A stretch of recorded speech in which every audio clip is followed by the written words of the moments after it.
I've had a number of new clients since we've been talking to people this year, and a lot of that stuff over Zoom, where people are investing funds that they set up, and it might have been an old company pension scheme that they had 20 years ago that's got 15, 20, 30,000 pounds in it. And you ask them, how well is it performing? And the typical response we get from someone is well, it's a Scottish Widows plan, it's doing well, isn't it? Unfortunately, that's the first part of the question. There's nothing wrong with Scottish Widows pensions. There's nothing wrong with most providers' pensions, but that's not telling you the full story. In fact, individuals rarely consider how their investment. Most people don't even know what interest rate they're getting on their savings account, yet alone how their investments and their pension funds is doing. Ignorance is likely to be costing you a lot of money. We're seeing some people in auto enrollment schemes where their employer is automatically putting them into a pension scheme. Most employees go the default route. There is a default route that you will automatically be put into. Is it appropriate for you? You need to consider it. But that applies to the money that you've got in your other pensions, your ISAs, your investment bonds, and any other investments. Likewise, too few people are aware of the charges that you're paying within those individual contracts. Does it really matter to you? So I looked at where most people end up, which is what we call a balanced risk investment. So basically, you've got a bit of money in shares, you've got a bit in property, you've got a bit in fixed interest investment funds. So looking at mainstream funds for the last 3 years, for what I class as a mainstream fund, the best performance over 3 years was an Aegon fund, and that had increased your £1,000 from 1,000 up to £1,620. The worst performing fund was a very good investment house, Jupiter, and actually your £1,000 had gone from £1,000 to 834. Most people are not aware of where their funds are and what they are performing at. Does this mean all Aegon funds are good? No, very much no. They also had a fund that was in the worst 10 performing funds. Likewise, Jupiter has some very good investment performances. But you need to know if the funds that you are in are appropriate to you. They're appropriate to, what we call your attitude to investment risk, how much risk you want to take, and what the returns are and what the underlying charges are. And another misconception is we're typically said, well, I want to invest in the best performing fund of last year. How many, if I said to you the best 50 performing funds in 2019, how many do you estimate were in the best 50 the following year? Anyone got any ideas? About 10. About 10. 10. Too optimistic, Tim. 1. Wow. 1, that's it. Because to be the top of the pile, you've got to take investment risk. And generally speaking, what investments do well in 1 year rarely is the sequence of the following year. So the best performing funds tend to be high risk funds in specific areas.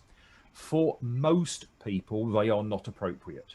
For most people, good consistent performance is far better than a fund that might be doing very, very well 1 year and very poorly the next year. The fund that did do very well is actually quite a consistently performing one. It's a Bailey Gifford American fund. But you just need to be careful where you are. But likewise, charges. Pensions have become a very, very competitive marketplace over the last 10 years. And charges have fallen significantly. Have yours? If you've got an old style personal pension, an old Zurich scheme, the old Allied Dunbar schemes, from the direct sales organisations, some of the very old Pru contracts, some of the St James's Place contracts, the charges on those are considerably more than you will be paying on a brand new contract, and particularly if you have got the benefit of an auto enrolment scheme from your employer, the charges on those are very cheap. And some of the schemes aren't brilliantly designed, but some of them from the mainstream providers, such as Aegon, Royal London, Scottish Widows, Aviva, are very, very competitively charged. And for most clients, you know, they might have a personal pension with Aviva and their auto enrolment scheme is with Aviva. You'll be better off transferring your monies into that auto enrolment scheme. But likewise, you need to be aware of what you are earning from that fund. And are you taking too much or too little investment risk? You know, I was talking to a client at the end of last week. She's looking to invest some money for a newly born grandson. So we're looking at an 18 investment year term. And she was initially going to put the money in the bank building society, where the rates of return were less than 1%. Over an 18-year period, your biggest risk is inflation. Because at the moment in time, inflation's circa 3% per year. You're earning less than 0.5 on your savings return. So in effect, you're going backwards against inflation 2.5% per year. So in that scenario, you need to take investment risk to maintain the capital value. And as you have seen, the difference between the best performing stuff and the worst performing funds is huge. Are you in the right place? And charges.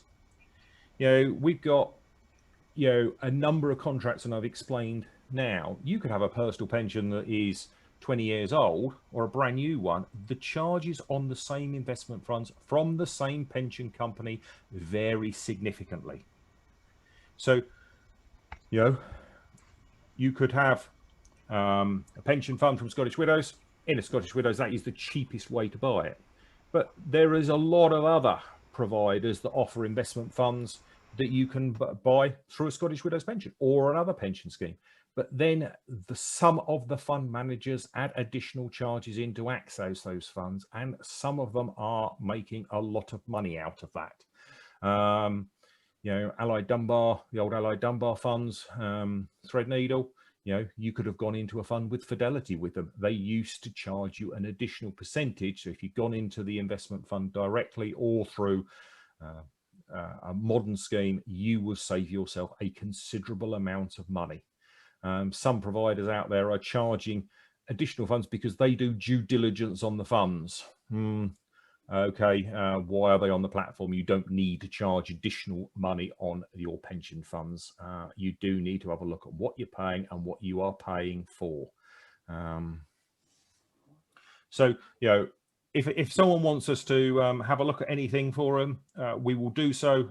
We will look at the charges. We will look at the investment fund performance and let you have a small report. And there's no charge for BizCom numbers. We won't charge anything for that.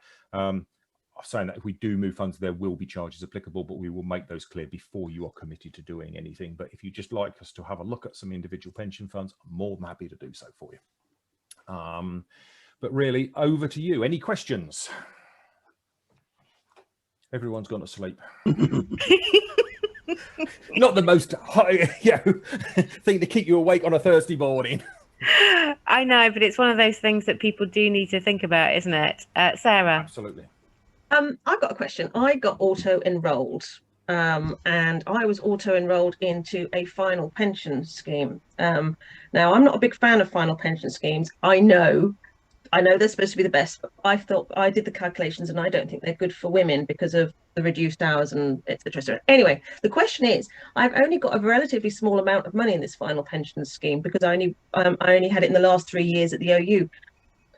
You know, is it good to leave money in a small final pension scheme, or would it be better off going somewhere else? Straightforward on that. For 99.9% of people, leave final salary pension schemes where they are gold plated. They are the best schemes because they come with underlying guarantees where you're not worrying about the investment risk. The investment risk in your circumstances is met by the OU. For most people, leave them where they are. Even if they're small, little tidbits. Even if they're small. Okay. Thank you. It's all right. Anyone got anything else? Another Sarah again? Yeah, I was just wondering sort of how often you should review your pension, because I left mine for ages and then only just had a pension review last year. But how often should you It depends on the circumstances, because obviously there potentially are some costs involved in having a look at it.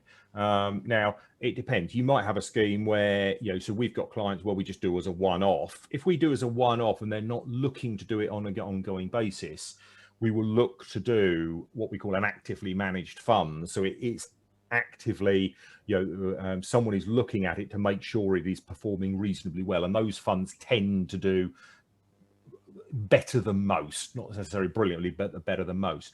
It depends on the level of funds, but you might want to sit down annually. We've got clients that we then will do an annual review with to make sure they're in the right places, but there are obviously underlying charges involved in that, so you just need to be careful. But likewise, you need to be very careful you're not in an old style scheme that was set up a number of years ago and the charges in it are actually paying for advice that you're no longer getting. And that, particularly on old commission style plans that were set up pre-2006 is definitely the case. Thank you. Cool. Roger. Yeah, I just brought up, Mark, I know that there are other IFA firms out there, or networks out there, and you're probably thinking I'm going to swear and mention St James's Place. But for example, St James's Place automatically built into their fees an annual review of your pension. So Sarah, if you were with them and you weren't getting an annual review, like we discovered on one client hadn't had it for 5 years, we went back and made a complaint to St James's Place and they refunded a whole load of fees. Because they guarantee you a review annually and have already charged you for it effectively. Correct. So, you do need to, but it is providers. My advice to you, don't you necessarily use me, use an independent financial advisor. The one thing, my eyes light up if they say they're with St James's Place, I know I can cut their charges effectively in half. I love them. For that reason, and that's factual. Yeah, that's true. I'll endorse that from when I've seen that happen. So yeah. Please go and talk to an IFA, please. I think the thing about charges, you got to remember, if you're riding a bicycle and you're in a low-costed arrangement, it's a bit like cycling on the flat. If you're in a high-costed arrangement, it's a bit like cycling up the Himalayas.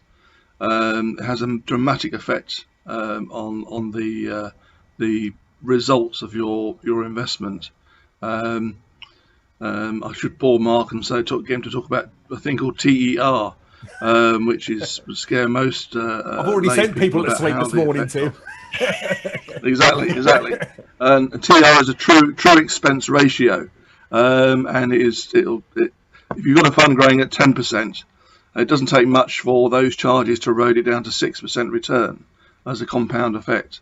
It's very important to look at, as Mark says, the cost of going into an investment and who's actually paying for those costs. Well, it's the individual that's paying for them all the time. Full stop. It's your pension fund with your investment. Now, it is very valid. You need to make sure the investment funds you're in are value for money. Do we always drive the cheapest car you can find? No, because you might want a more expensive one because it's got bells and whistles on that the cheap one doesn't provide. And that is exactly the same on investments. But like everything else, you can pay over the top and well over the top for certain investments.